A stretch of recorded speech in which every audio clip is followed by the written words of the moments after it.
শেখ হাসিনা সরকারের আমলে আটকে দেয়া হয়েছে অনেক সিনেমা, বাদ যায়নি ওয়েব সিরিজও।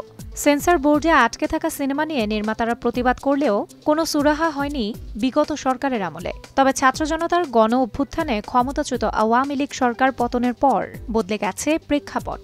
শুধু অমীমাংসিতই নয়, আরও যেসব চলচ্চিত্র সেন্সর বোর্ডে আটকে আছে সেগুলোরই মুক্তির দাবি জানান সিনেমা সংশ্লিষ্টরা।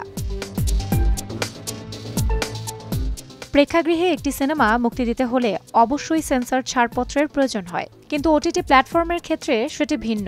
ওটিটির কন্টেন্ট হয়েও তবে কেন এখনও রায়হান রাফির সিনেমা অমীমাংসিত?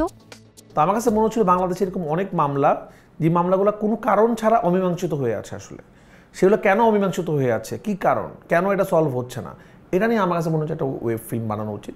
তো আমি বানাই, তখন আমাদেরকে চিঠি দেওয়া হয়, আমরা চিঠিটাতে আমরা সিনেমার যখন জমা দিই তাদের কাছে, তারা সিনেমাটা প্রদর্শনও করে। প্রদর্শন করার পর আমি যতটুকু শুনতে পেরেছি, সেন্সর বোর্ড সদস্য যারা ছিল তারা বলছে এই সিনেমা আটকানোর কিছু না, এটা ছেড়ে দেওয়া যেতে পারে। কিন্তু অনিবার্যত কারণবশত ঠিক পরের দিন আমাদের কাছে একটা চিঠি আসে যে এই সিনেমাটা খুব বেশি বাস্তবধর্মী সিনেমা হয়ে গেছে, তো এই সিনেমাটা প্রদর্শনযোগ্য নয়। সেন্সরে দীর্ঘদিন আটকে থাকা সিনেমার তালিকায় আছে মোস্তফা সরয়ার ফারুকীর শনিবার বিকেল, এনামুল করিম নির্ঝরের নমুনা, নজরুল ইসলামের রানা প্লাজা, অনন্য মামুনের মেকআপ, অং রাখাইনের মং থেঙ্গারি, আমার বাইসাইকেল, সাজ্জাদ খানের কাঠগোলাপ সহ বেশ কিছু সিনেমা। এ কারণেই কিছুদিন আগে সেন্সর প্রথা বিলুপ্ত করার জোর দাবি জানিয়েছিলেন পরিচালকরা। সেন্সরশিপ আইন বাতিল চাই মানে কিন্তু এরকম না যে ডিরেক্টর যা ইচ্ছা তাই রিলিজ করবে।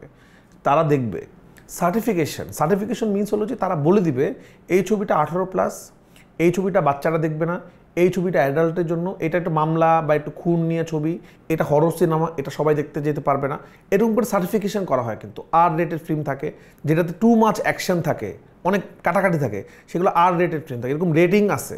তো আমরা এই সমাধানটাই চাচ্ছি যে সারা পৃথিবী যেভাবে সিনেমা চলে, সিনেমার যে আইন আছে, ইন্ডিয়াতে যেভাবে আছে, পাকিস্তানে যেভাবে আছে, সারা পৃথিবীর ম্যাক্সিমাম দেশে যে আইনটা আছে, যে সার্টিফিকেশন গ্রেডিং সিস্টেম, সেভাবে আমাদের সিনেমাটা করো। আমরা এমন কোনো দাবি করতেছি না যে আমাদেরকে এই দাবি দিতে হবে যেটা আর পৃথিবী কোথাও নাই।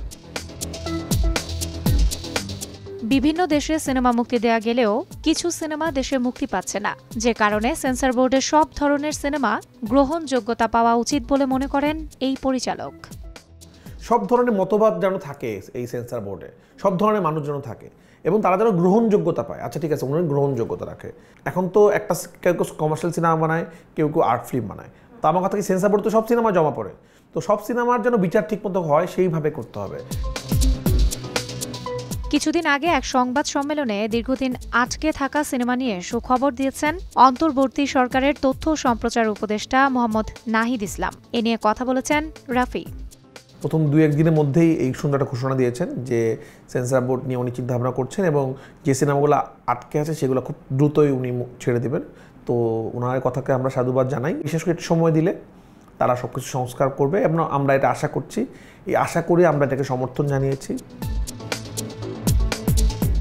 এদিকে বরাবরই সত্য ঘটনা অবলম্বনে সিনেমা তৈরি করে থাকেন রায়হান রাফি। তবে কি সমসাময়িক বৈষম্য বিরোধী ছাত্র আন্দোলন উঠে আসবে সিনেমার পর্দায়? তুফান 2-র জন্য আমরা প্ল্যান করছি, স্ক্রিপ্ট লিখছি, সামনে আমার আরও কিছু গল্প আসছে। দর্শকদের অনেক চাহিদা আমার প্রতি, আমাকে প্রচণ্ড মেসেজ দিচ্ছে, ফোন করছে আমি যেন এই সমসাময়িক ঘটনা নিয়ে সিনেমা বানাই। কারণ দর্শকের একটা আস্থার জায়গা তৈরি হয়েছে, রায়হান রাফি রিয়েল স্টোরি খুব ভালো বানায়, তারা দেখতে চায়।